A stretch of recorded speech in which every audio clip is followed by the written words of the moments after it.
What's up, guys? It's Twilight. Today, we're going to be talking about reparenting yourself. Why are we talking about this topic?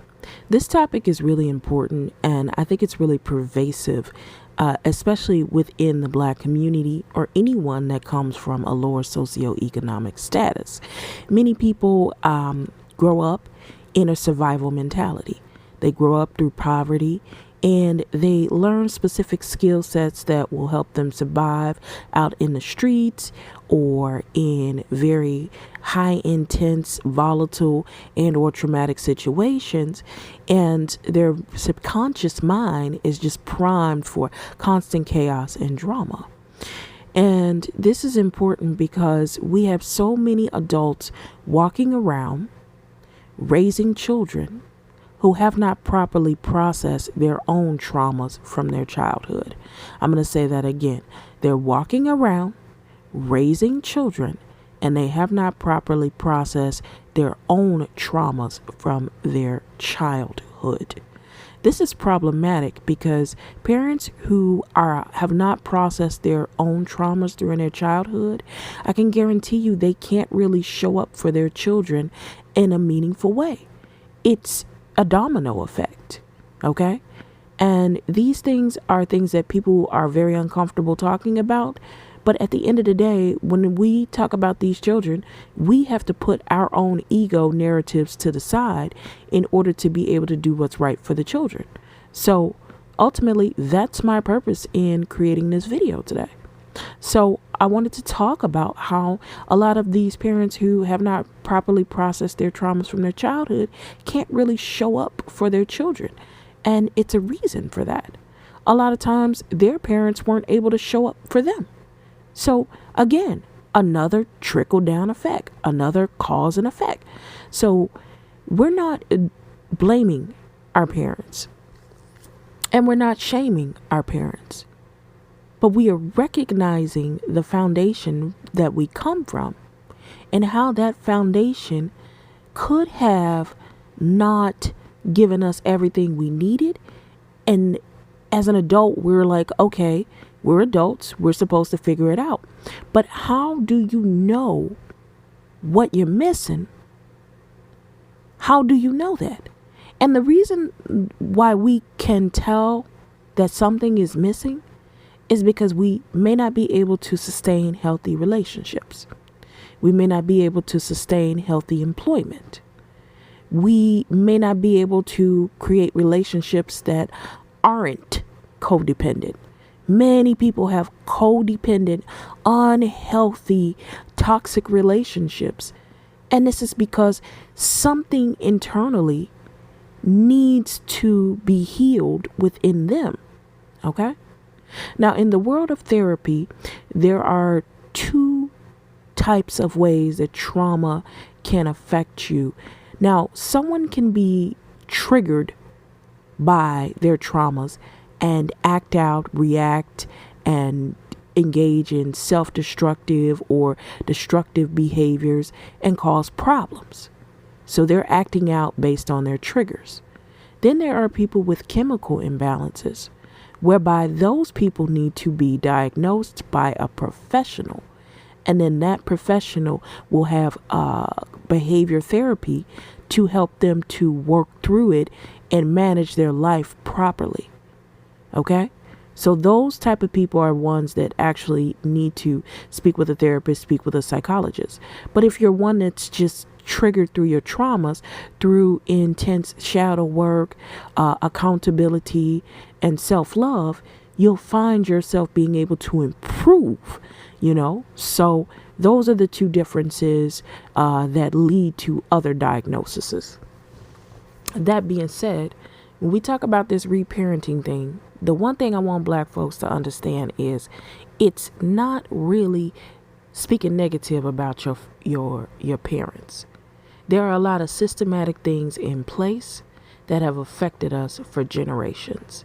We know that, but we need to call the shit out for what it is. We need to recognize what things affected us and call them for what they are. So these repetitious single mother homes, did have a detrimental effect on the psyche of the children that were raised in those homes. Mostly, a term that we speak on in the spiritual community I'm in, we call that being overmothered and underfathered. Okay? Overmothered and underfathered. So that speaks to an excess of feminine energy, which is highly likely that feminine energy was toxic, and an absence of paternal energy, leaving a void. Now, I also read an article where it said 72% of all Black Americans are born into single mother homes. Now, again, we know as Black folks, there's common law marriages. There's people that co-parent successfully. We understand all that. We don't always do things by the book. Okay. But what we want to do is we want to note that we at least know that at least 50% of those kids are spending more time under the tutelage of their mother and the energy and the frequency of their mother than they are of their father. Why is this important? Because this is not creating a balance of energy. Children need to see parents getting along. They need to see parents positively interacting with each other, and if at all possible, cohabitating with one another. When children grow up without that, they yearn for it. Why do you think little kids, and this might be triggering for some, so brace yourself. Why do you think little kids who had the absentee father who said he was going to show up and then he doesn't show up, why do you think little kids stand by the window and say, cry and look for their daddy and cry in the bed at night and ask mommy, when's daddy coming home? Or when's daddy going to come and see me? Because they know they need that. They need that energy in their lives. They need their fathers, to pour into them. And it's something that children don't need to be told. It's something naturally that they know. And the one thing you can't argue with is nature. Okay? So we're not dissing our moms by saying, hey, something in this foundation was cracked, even though you did an amazing job, or maybe some parents didn't. But for the ones that did, you did an amazing job, mom. But something was missing. And that something that was missing has caused me to have issues now where I can't maintain a relationship. I can't maintain a consistent job. In the relationships I do have, they're super toxic. Or I'm codependent. Or I'm giving more than I'm receiving. These are all examples of growing up in situations where your mom was stressed and stretched for resources and energy, trying to do it all.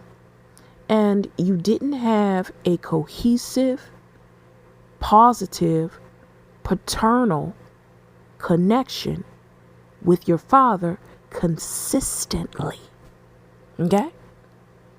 So reparenting is something that can help us to get in tune with what that inner child needed at the time that our parents could not give us. It can help us to fill a lot of these voids that we go around searching for in our partners. A lot of people are out here searching for their partners to fill their voids. And that's not showing up healthy in a relationship. Okay? Also, reaching back and reparenting ourselves is going to help us to be able to better show up for our children today.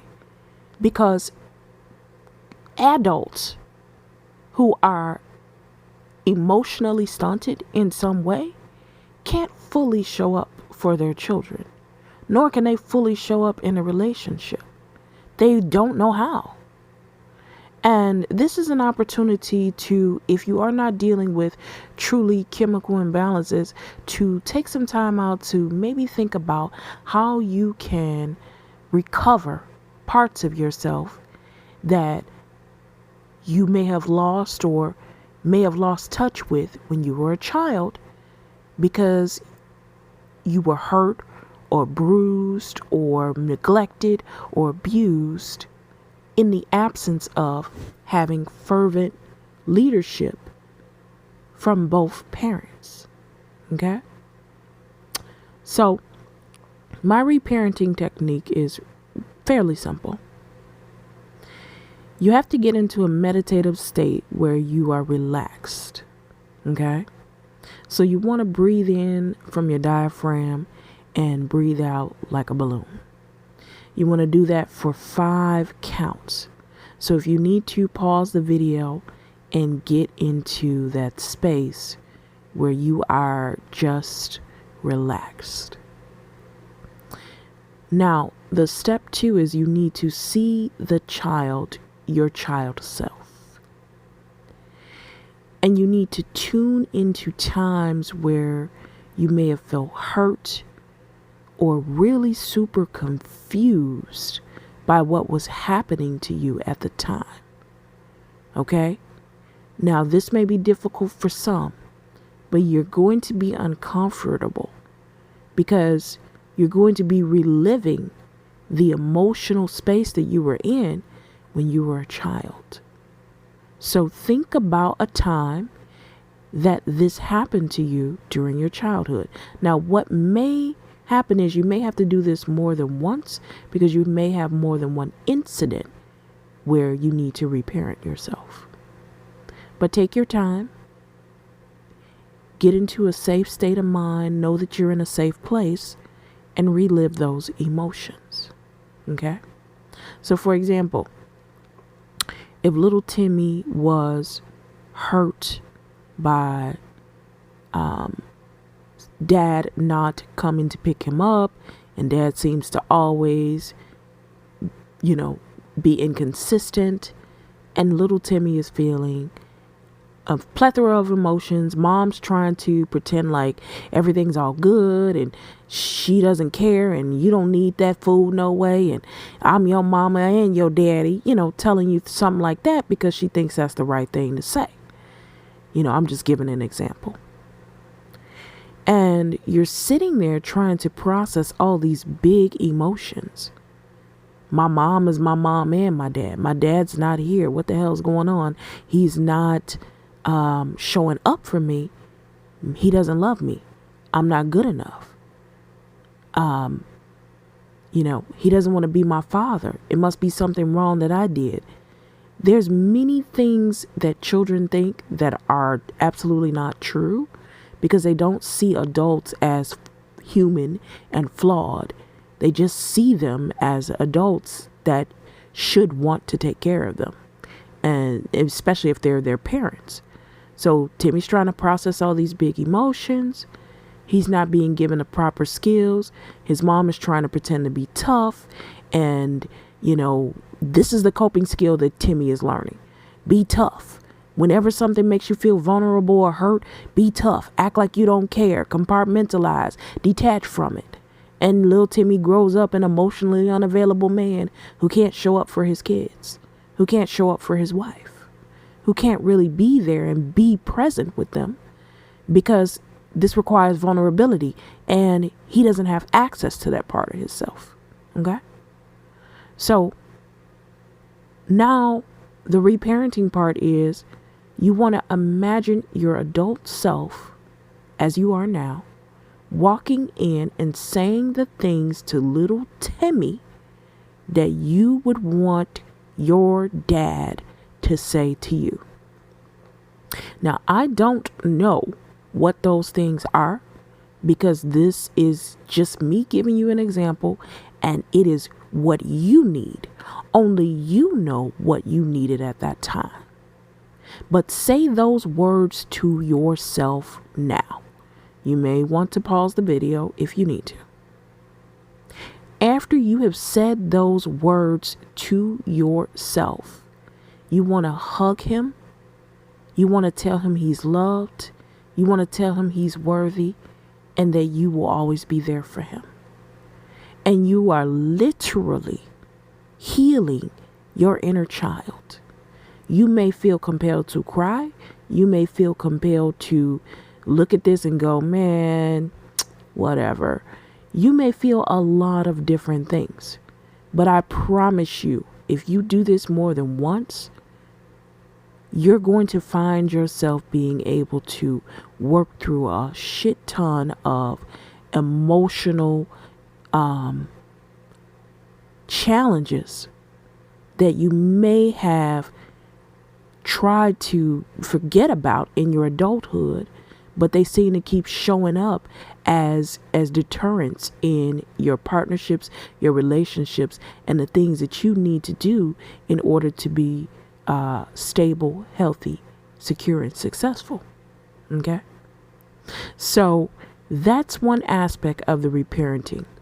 I also have taken on archetypes of African deities or gods that I found carried attributes that I admired. Okay? So, for example, if you're into Ifa, one of the archetypes is Obatala. He is denoted by the color white, and he is a father and the father of creation of all of your Orishas. He's very straightforward, upfront, honest, endearing, self-aware. Those are all attributes that I will want in my father. And ultimately, those are all the attributes I will want in my husband. You see what I'm saying? It all connects. So I chose to meditate on those particular attributes and allow that to resonate in my spirit and align myself with people that meet those attributes. People who are genuine, people who are honest, people who are self-aware. Those are all attributes that I would want in my father. Therefore, I would want in my partner. It all connects. Now, if you have a father who is absentee and that's the only vibration of male energy that you know, well, prepare to continue to date emotionally unavailable men. If you have the energy of your father, he was around, but he was just not emotionally there for you, or he was always working, or he was just not kind and caring towards you. He acted like you really didn't exist outside of, maintaining you. He wasn't really there. He didn't show up for you. Maybe he had his own reasons and things that he needed to work through. It doesn't matter. We're not blaming them. We're naming the situation for what it is. And so because he was not able to do that, guess what? You attract mates who are not there for you emotionally as well, who won't be vulnerable with you, who won't actually invest in you outside of financially. Lots of different reasons why, but you will automatically attract either the void that your father left in your relationships, or you will automatically attract whatever you experience with your father. So if you are trying to break the chains and experience something different, then I definitely recommend reparenting yourself. Okay? Also, in addition to that, you don't want to live from voids. You don't want to be out in this world with all these voids and confusion about your own self-identity. Okay? We have to stop associating ourselves with people we see on television and things like that. Associate yourself with honorable people who honorable energies, honorable frequencies that we know exist in our DNA, like our ancestors. Okay? So that is my spiel on reparenting yourself. I hope that you got a lot out of it. Please check out the patreon.com/the underbelly group for more exclusive content. Peace, healing, love yourself.